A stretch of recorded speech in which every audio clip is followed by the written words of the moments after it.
Hello दोस्तों, welcome back.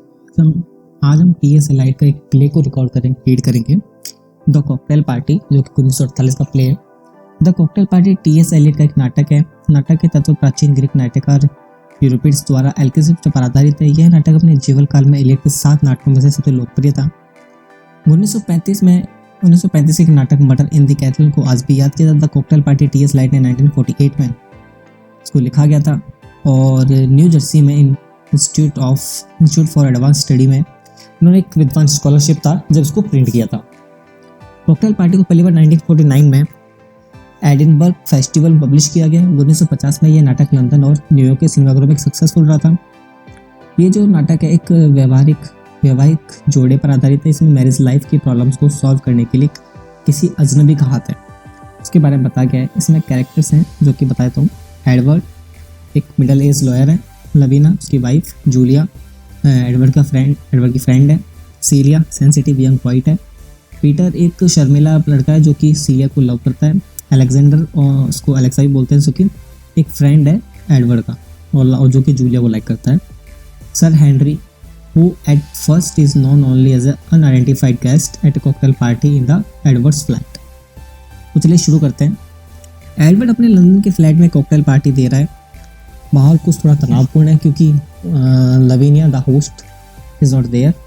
यहाँ Lavinia को होस्ट इसलिए बोला गया है क्योंकि ये पार्टी एक मैरिड कपल की है और जहाँ एडवर्ड की वाइफ नहीं है।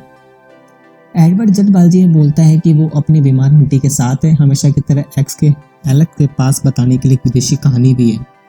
क्योंकि वह बहुत सी यात्राएं करता है तो सभी को जानता भी है। एडवर्ड की फ्रेंड जूलिया अपनी कहानी को याद करती है उसे याद भी आती है और आश्चर्य होता है कि एलेक्स और महाराजा एक पेड़ के ऊपर क्यों थे। जूलिया आमतौर पर उन कहानी को याद करती है। असेंबली में फिर कहा जाता है जो पार्टी चल रही है जूलिया को कि लेडीज क्लॉथ और शादी का केक लाया जाए। एडवर्ड को छोड़कर वो सब पहले से उस कहानी को सुन चुके हैं और वो कहानी को भूल जाता है और जो एक अनइंट्रोड्यूस्ड गेस्ट है वो भी कहानी को पहले से सुन चुका है। किसी तरह जूलिया एक ऐसे परिवार में चली जाती है जहाँ जिसका एक यूजलेस बेटा है और वो भी कहानी कभी नहीं बताई जाती। यूजलेस पुत्र एक आकर्षक व्यक्ति है, वह चमगादड़ के रोने की आवाज़ सुन सकता है। फिर पीटर एक थीम के बारे में बताता है जो उसने लिखा था, बट अनलकीली उसकी इस थीम को प्रोड्यूस नहीं किया गया। एडवर्ड की राहत के लिए जो मेहमान जाने की तैयारी में लगे हुए हैं। The only strangers will remain, वहाँ पे ओनली स्ट्रेंजर बजता है। वह थोड़ी देर अकेले एडवर्ड के साथ में वाइन पीता है। एडवर्ड उस पर विश्वास करने के लिए मजबूर हो जाता है, उसे विश्वास कर लेता है और उसे बताता है कि लवीना वास्तव में चाची के घर पे नहीं है। She simply left with no explanation, वो उसको छोड़ देती है बिना किसी एक्सप्लेनेशन दिए। अब अजनबी बताता है कि उसका छोड़ने का आशीर्वाद हो सकता है क्योंकि वह कुछ डिमांड कर रही होगी या प्रैक्टिकल होगा जिसके लिए, लेकिन एडवर्ड ऐसा है कि बिना कुछ जानने के लिए वह वापस क्यों चाहती है। अजनबी उसको वादा करता है कि अगर पत्नी एडवर्ड को कोई स्पष्टीकरण नहीं मांगती तो 24 घंटे के भीतर वापस आ जाएगी। He warns also that both Lavina and Edward might be greatly changed. The stranger, full of guilt, break into song as he leaves the apartment। फिर जूलिया है उसकी फ्रेंड, वो एक अपने चश्मे को लेने के लिए फिर से आती है और उसने पीटर को भी पिक किया हुआ था। चश्मा हर समय वैसे तो जूलिया के बैग में ही रहता है और फिर वहां से चली जाती है और पीटर को भी छोड़ देती है। युवक पीटर एडवर्ड में मतलब उस पीटर को वही छोड़ जाती है। युवक पीटर एडवर्ड में विश्वास करता है और उसके साथ कई संगीत कार्यों में भाग लेने के बाद उसे सेलिया से प्यार हो गया। वह बहुत ही मिलनसार मतलब फ्रेंडली नेचर की है। सी इज अनरेस्पॉन्सिव, वह पूछता है कि क्या एडवर्ड उसके लिए उसकी हेल्प करेगा। इस मोड़ पर एलेक्स वापस उल्लास में आ जाता है, खुश हो जाता है। एडवर्ड चिढ़ भी जाता है और वह पीटर और एलेक्स को दरवाजा बंद करने के लिए कहता है। एलेक्स रसोई में जाता है और एडवर्ड के लिए कुछ पकाने की इच्छा रखता है तो वह वहाँ पे कुछ ताजे अंडे का उपयोग कर कुछ बनाता भी है। लास्ट में कई बार फोन उठाने के बाद आंसर देने के बाद वो रूम में शांति के साथ बैठ जाता है और फिर एक दरवाजे की घंटी बजती है और वहाँ पे सेलिया आ जाती है। उसने कहा कि लवीना ने एडवर्ड को छोड़ दिया है और वह सोचती है कि अब एडवर्ड के पास तलाक लेने का ये एक अच्छा समय होगा ताकि वह सेलिया से शादी कर सके। एडवर्ड उसकी बात से सहमत है, लेकिन निरंतर प्यार के बार बार आश्वासन के बावजूद सेलिया अभी भी थोड़ी डरी हुई है कि क्यों वह उसमें बदलाव महसूस कर रही है नहीं करती है। एडवर्ड को यह स्वीकार करता है कि लवीना वापस आ रही है। वह भी चाहता है कि वो वापस आए, वह शायद ही जानता है कि वह ऐसा क्यों कर रहा है। जब तक कि उसकी पत्नी ने उसे छोड़ दिया है, केवल सेलिया को चाहता है। और जूलिया एक बार फिर आती है और एडवर्ड को डिनर पर आमंत्रित करने के लिए आती है और रसोई में चली जाती है। वह एडवर्ड के 2 दिन दोपहर का भोजन प्राप्त कराने के बहाने से एलेक्स के मनगढ़ंत संबंध को पूरी तरह से बर्बाद कर दिया जाता है।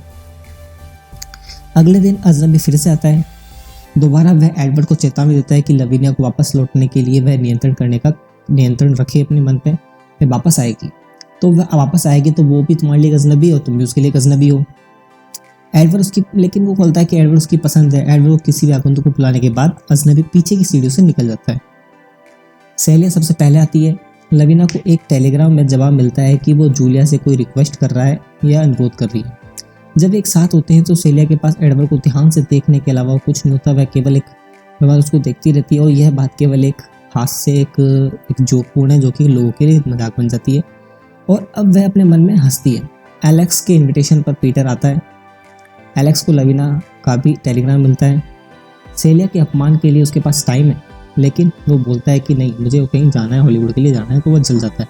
और नेक्स्ट लवीना भी आती है और फिर पीटर और सेलिया देखकर शॉक हो जाते हैं कि एलेक्स और जूलिया टेलीग्राम के लिए मना करती है। उसको उसके बारे में किसी भी चीज़ नॉलेज नहीं है, जिसके लिए उसके पास आने का एक रहस्य जो कि वो बन जाता है। गेस्ट भी वहाँ से चले जाते हैं और लवीना एडवर्ड की उम्मीद पर पानी फेर देती है। वह निर्णय लेने में असमर्थ है कि वह नर्वस बैकग्राउंड के कगार पर, और वह नाराज भी है कि संभावना में दिलचस्प हो रही है कि वह दृढ़ निश्चय करती है कि डॉक्टर लवीना की सिफारिश नहीं कर सकता। सर हेनरी के कार्यालय में और रोगियों को देखने की तैयारी कर रही है। फर्स्ट एडवर्ड ही है जो कि उसको देखकर हैरान है कि हेनरी एक वही आदमी है जो कि स्ट्रेंजर गेस्ट है। परामर्श में एडवर्ड ने खुलासा किया कि वह लवीना को वापस चाहता है और वह इतनी देर तक खा भी रहा है कि उसको बिना किसी अस्तित्व में असमर्थ है। इसके बाद सर हेनरी लवीना को लाते हैं और पूरी समस्या को दूर किया जाता है।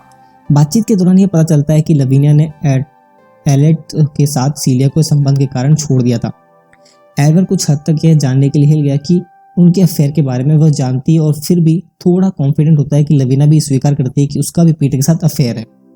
सर हेनरी उनको परेशानी को आपसी भय के रूप में पहचानते हैं। एडवर्ड डरता है कि वह किसी से भी ट्रू लव नहीं कर सकता। लवीना को डर है कि वह पूरी तरह से कॉन्फिडेंट नहीं है। डॉक्टरों ने विश्वास दिलाते कि सफल जीवन के लिए उनकी हर आवश्यकताएं एक साथ हैं। उनके बीच एक दूसरे को आपसी डर और नफरत है। दोनों मिडिल क्लास के लोग हैं।